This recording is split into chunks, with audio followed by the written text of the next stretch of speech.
La guerre en Ukraine montre comment les rivalités entre grandes puissances peuvent plonger des nations entières dans l'instabilité, la douleur et la division. Les combats détruisent des villes, des vies et menacent la dignité d'un peuple qui aspire simplement à la sécurité et à la souveraineté. Cette situation rappelle que lorsqu'un pays devient un terrain de compétition géopolitique, ce sont toujours les populations civiles qui paient le plus lourd tribut. La paix en Ukraine ne pourra être durable que si les puissances extérieures cessent d'alimenter le conflit et s'engagent à respecter le choix des peuples. Pourtant, au milieu de ces épreuves, la jeunesse ukrainienne reste porteuse d'une force immense. Elle représente l'avenir d'un pays qui aura besoin de reconstruire, d'innover et de guérir. Encourager les jeunes à étudier, à acquérir des compétences et à préserver leur unité est essentiel pour bâtir une Ukraine plus forte après la guerre. Leur engagement dans l'éducation, la culture de paix et l'entrepreneuriat sera la clé pour transformer le traumatisme en opportunité et pour redonner au pays sa place dans le monde. Le Soudan traverse depuis des années un cycle de conflits alimenté par des intérêts politiques internes, mais aussi par les influences de grandes puissances attirées par les ressources stratégiques du pays. Cette ingérence externe, combinée à des rivalités locales, plonge la population dans l'insécurité, l'exode et la pauvreté. Les guerres détruisent les institutions, empêchent le développement et brisent les espoirs d'une société qui mérite pourtant la stabilité et la prospérité.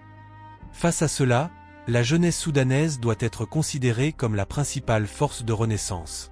Leur motivation à apprendre, à s'organiser et à participer à la construction d'un avenir meilleur est essentielle. En poursuivant leurs études malgré les difficultés, en s'investissant dans la paix et la cohésion sociale, les jeunes peuvent devenir les acteurs qui mettront fin au cycle de violence. L'éducation est leur arme la plus puissante pour reconstruire un Soudan plus juste, plus uni et plus développé. La situation en Palestine illustre l'impact dramatique des conflits prolongés, souvent aggravés par les intérêts et interventions de puissances extérieures. Les populations vivent sous la menace constante, les infrastructures sont détruites, et les droits fondamentaux sont souvent bafoués. Cette instabilité permanente empêche les Palestiniens de mener une vie normale et prive les enfants de la tranquillité nécessaire pour grandir et apprendre. Malgré tout, la jeunesse palestinienne incarne une résilience remarquable. Son désir d'étudier, d'exprimer sa créativité et de contribuer à la construction d'un avenir digne est une véritable lueur d'espoir. En investissant dans l'éducation, dans la solidarité et dans des initiatives pacifiques, les jeunes peuvent porter le rêve d'une Palestine libre, stable et prospère.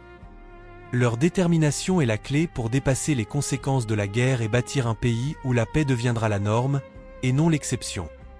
Le Mali fait face à des conflits nourris par des groupes armés mais aussi par des intérêts étrangers attirés par la position stratégique et les ressources du pays. Ces ingérences compliquent les efforts de sécurisation et affaiblissent l'État, plongeant les populations dans la peur, la misère et l'incertitude.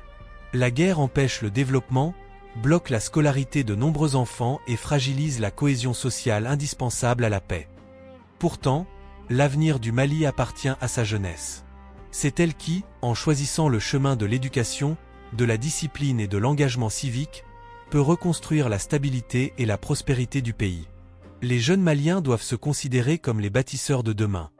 Étudier, entreprendre, protéger la diversité culturelle et encourager l'unité nationale. C'est par leur force de caractère, leur intelligence et leur vision que le Mali pourra retrouver sa grandeur et s'affranchir définitivement des influences qui alimentent la guerre.